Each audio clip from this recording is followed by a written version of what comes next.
사무엘상 제20장. 다윗이 들에 숨으니라. 초하루가 되매 왕이 앉아 음식을 먹을 때 왕은 평시와 같이 벽곁 자기 자리에 앉아 있고 요나단은 서 있고 아브넬은 사울 곁에 앉아 있고 다윗의 자리는 비었더라. 그러나 그날에는 사울이 아무 말도 하지 아니하였으니 이는 생각하기를 그에게 무슨 사고가 있어서 부정한가 보다. 정령이 부정한가 보다. 이튿날 곧 그 달의 둘째 날에도 다윗의 자리가 여전히 비었으므로 사울이 그의 아들 요나단에게 묻되 이새의 아들이 어찌하여 어제와 오늘 식사에 나오지 아니하느냐? 다윗이 내게 베들레헴으로 가기를 간청하여 이르되 원하건대 나에게 가게 하라. 우리 가족이 그 성읍에서 제사할 일이 있으므로 나의 형이 내게 오기를 명령하였으니 내가 내게 사랑을 받거든 내가 가서 내 형들을 보게 하라 하였으므로 그가 왕의 식사 자리에 오지 아니하였나이다 하니 사울이 요나단에게 화를 내며 그에게 이르되 배영무도한 계집의 소생아, 내가 이새의 아들을 택한 것이 내 수치와 내 어미의 벌거벗은 수치됨을 내가 어찌 알지 못하랴? 이새의 아들이 땅에 사는 동안은 너와 내 나라가 든든히 서지 못하리라. 그런즉 이제 사람을 보내어 그를 내게로 끌어오라. 그는 죽어야 할 자이니라. 그가 죽을 일이 무엇이니까? 무엇을 행하였나이까?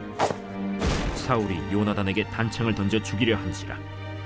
요나단이 그의 아버지가 다윗을 죽이기로 결심한 줄 알고 심히 노하여 식탁에서 떠나고 그 달의 둘째 날에는 먹지 아니하였으니 이는 그의 아버지가 다윗을 욕되게 하였으므로 다윗을 위하여 슬퍼함이었더라. 아침에 요나단이 작은 아이를 데리고 다윗과 정한 시간에 들로 나가서 아이에게 이르되 달려가서 내가 쏘는 화살을 찾으라 하고 아이가 달려갈 때 요나단이 화살을 그의 위로 지나치게 쏘니라. 아이가 요나단이 쏜 화살 있는 곳에 이를 즈음에 요나단이 아이 뒤에서 외쳐 이르되 화살이 내 앞쪽에 있지 아니하냐? 지체 말고 빨리 다름질하라. 요나단의 아이가 화살을 주워 가지고 주인에게로 돌아왔으나 그 아이는 아무것도 알지 못하고 요나단과 다윗만 그 일을 알았더라. 요나단이 그의 무기를 아이에게 주며 이르되 이것을 가지고 성읍으로 가라. 아이가 가매 다윗이 곧 바위 남쪽에서 일어나서 땅에 엎드려 3번 절한 후에 서로 입맞추고 같이 울되 다윗이 더욱 심하더니 요나단이 다윗에게 이르되 평안히 가라.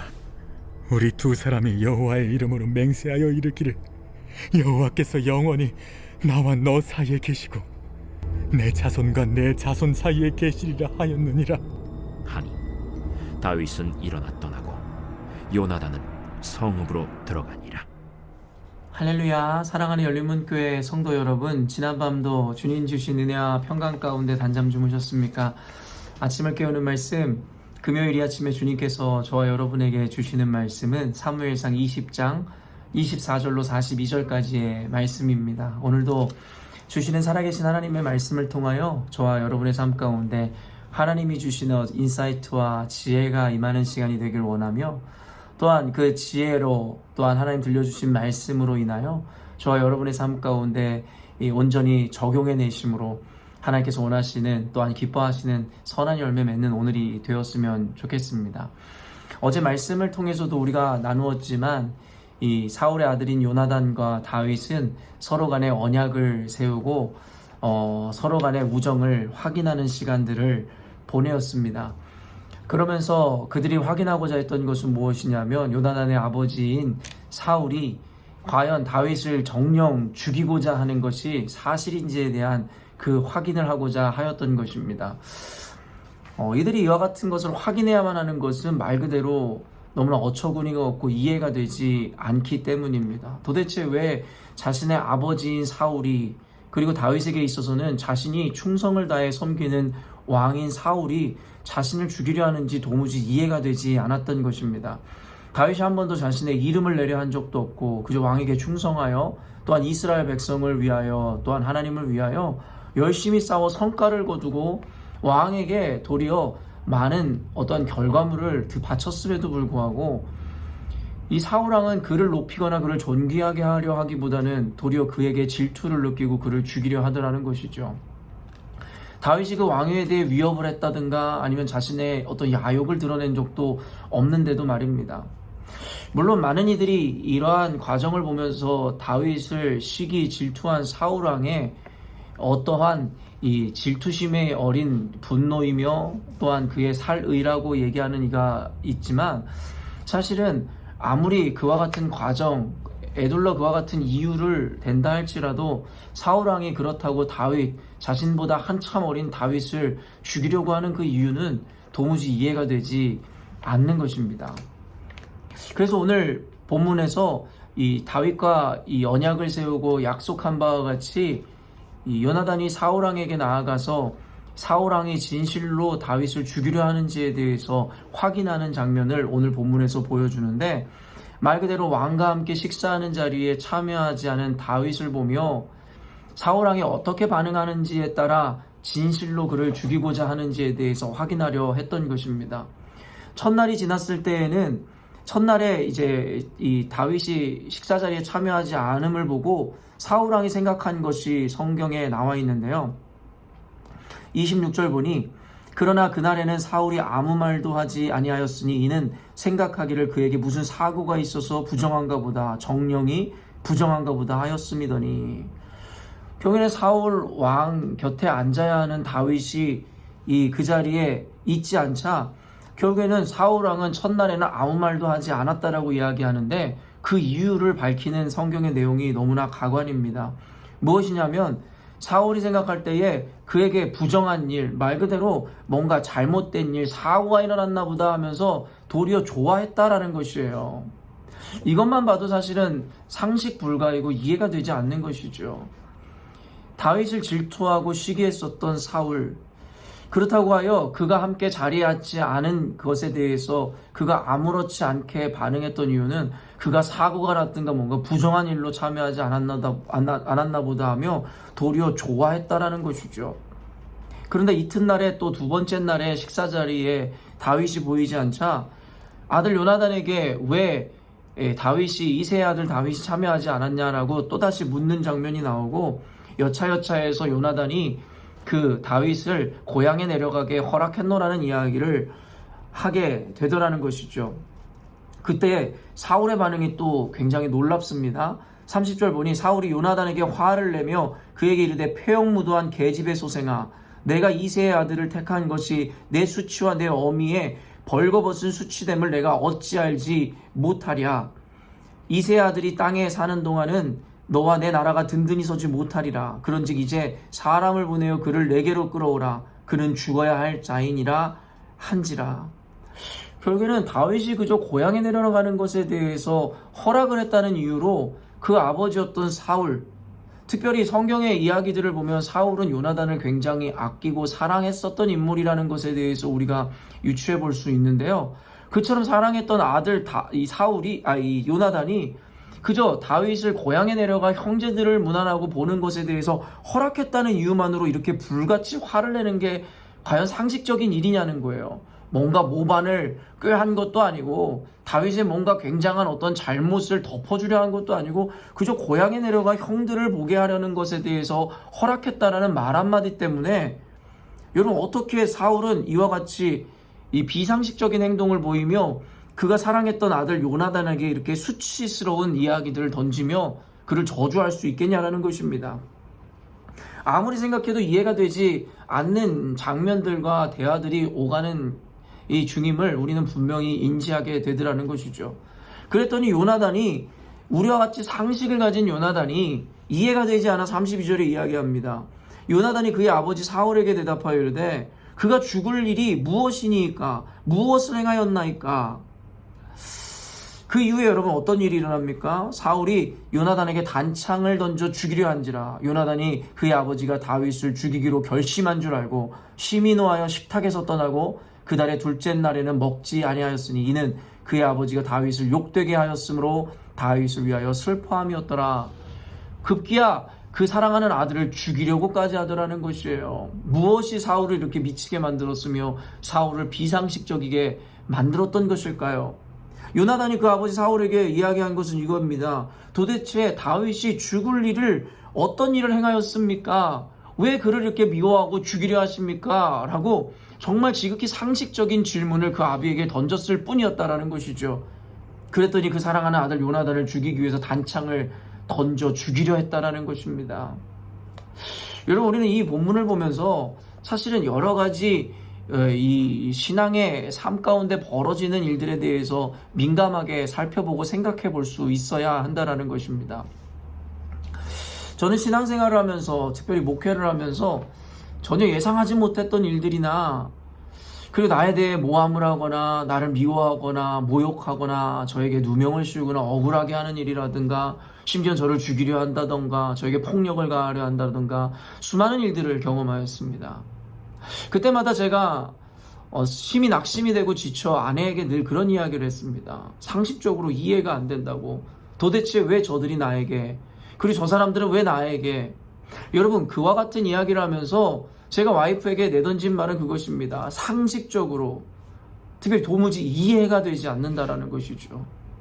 그러다 보니까 제 상식과 제 이해가 도무지 밝혀낼 수 없는 그들의 반응에 대해서 제 마음에 밀려오는 마음은 낙심됨이더라는 것이죠.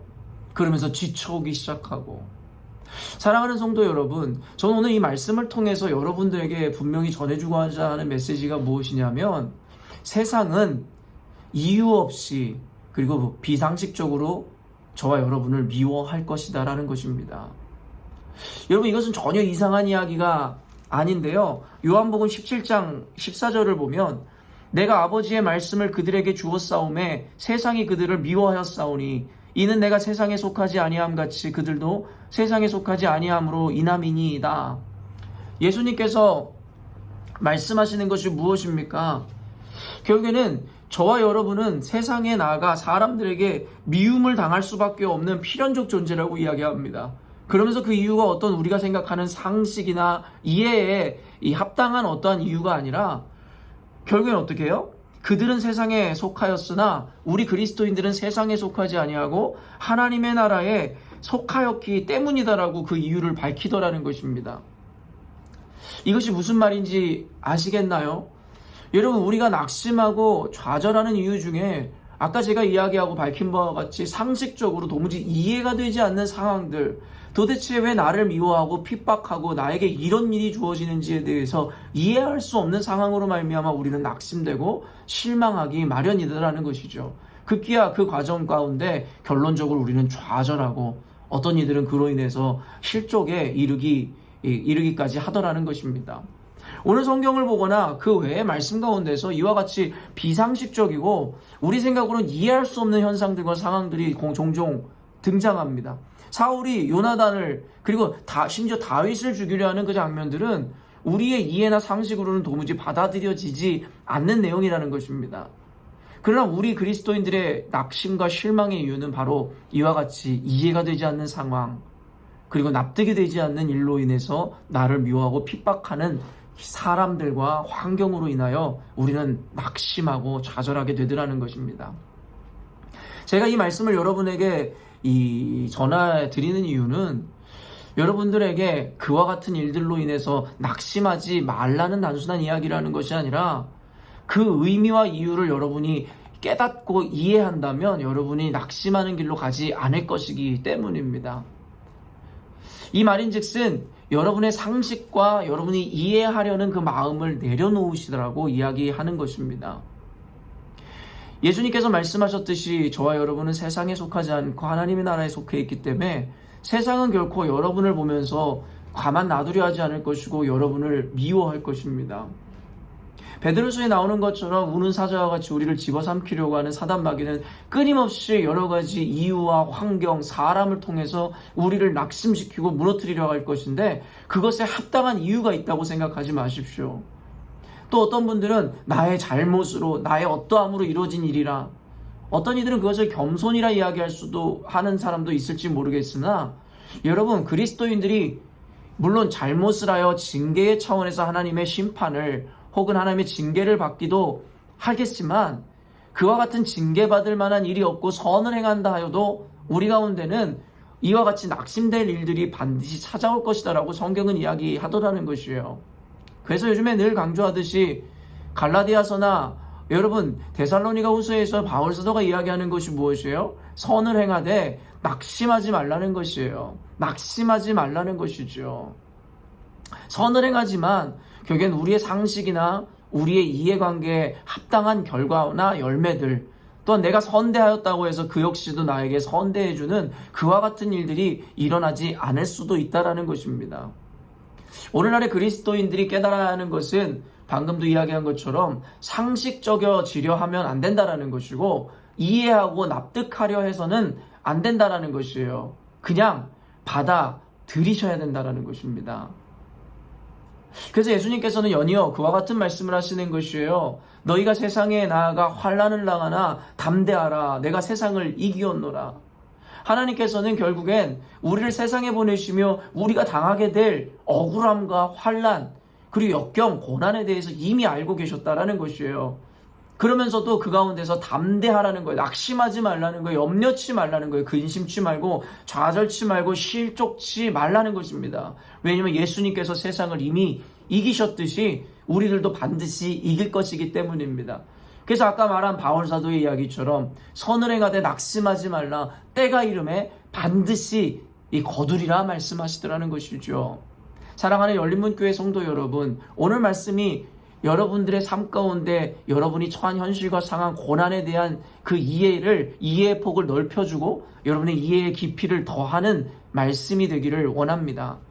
여러분들이 누군가에게 누명을 썼거나 억울함을 당하거나 어떤 어려운 환경과 곤란한 처지에 놓였다 할 때에 여러분 그것에 대해서 심각하게 너무나 억울해하지 마시고 너무나 크게 낙담하거나 근심하지 마십시오.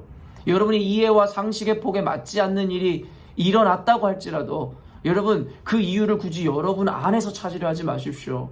그저 우리의 존재 자체가 우리가 그리스도에게 속했다라는 이유만으로 세상은 납득이 되지 않는 이유로 인해서 우리를 핍박하고 미워할 것이고, 또한 환경은 우리를 가만두려 하지 않을 것이기 때문입니다. 우리가 신앙생활하면서 지치지 않고 낙심하지 않으므로 결승점을 통과할 수 있는 그 이유는 바로 여러분 여기에 있는 것입니다. 환경을 보면서도, 우리를 억울하게 하고 힘들게 하는 사람을 보면서도, 상황을 보면서도 우리가 낙심하지 않는 것은 바로 우리의 상식이나 납득할 만한 이해로 세상을, 그리고 내게 벌어진 일을 이해하려 알려 하지 않기 때문이라는 것이죠. 그렇기 때문에 오늘 말씀이 조금은 우리들에게 부담으로 다가올지는 모르겠으나 이미 하나님의 백성으로 제자로 부름받은 저와 여러분이라면 이와 같은 영적인 원리나 상황을 이해할 수 있어야 능히 승리하여 끝까지 이 경주를 완주할 수 있을 것입니다.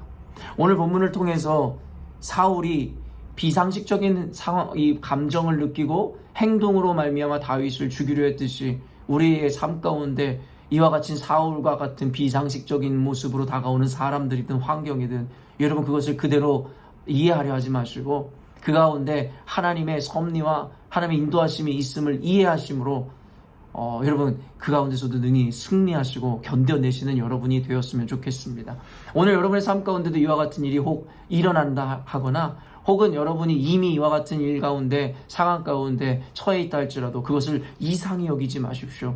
여러분이 오히려 하나님 앞에 온전한 길을 걸어가고 있다라는 여러분 하나의 분명한 증거가 되는 줄로 믿습니다. 그러므로 여러분 오늘도 마음을 단단히 붙잡으시고 하나님의 말씀을 의지해서 여러분이 처한 환경과 상황을 이기시는 승리하시는 그리스도인들의 삶을 살아내시기를 주님의 이름으로 축원합니다. 함께 기도하겠습니다.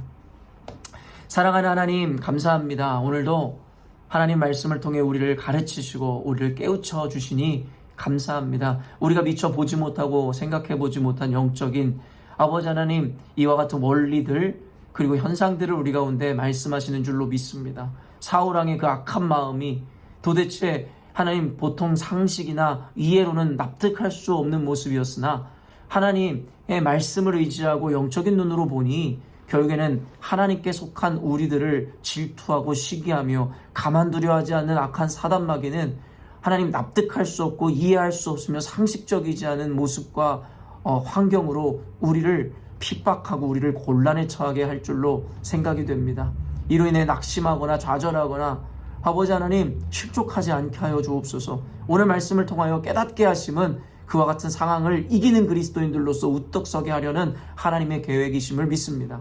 오늘 이 영상을 보는 우리 선한 그리스도인들의 삶 가운데 이와 같이 억울하고 때로는 좌절될 만한 상황을 마주한 이들이 있다면 하나님, 그것이 도리어 우리가 하나님께 속하여 하나님 앞에 잘 나아가고 있다는 하나의 증거가 되므로 우리에게 위로가 되고 도리어 감사와 기쁨이 될 수 있도록 우리 사랑하는 성도들의 마음을 담대케 하여 주옵소서. 함께 하시는 주님을 찬양하오며 예수님의 이름으로 기도합니다. 아멘. 사랑하는 열린문교회 성도 여러분, 하나님께서 저와 여러분에게 가장 귀하고 복된 하루를 허락하셨습니다. 오늘 하루를 가장 복되게 말 그대로 하나님 말씀에 따라 순종하고 진리를 향하여 힘찬 발걸음을 내디디심으로 오늘 하루가 말 그대로 여러분에게 가장 복되고 생명력 넘치는 생명의 하루가 되어졌으면 좋겠습니다. 아침을 깨우는 말씀은 내일 아침에 또 만나도록 하겠습니다.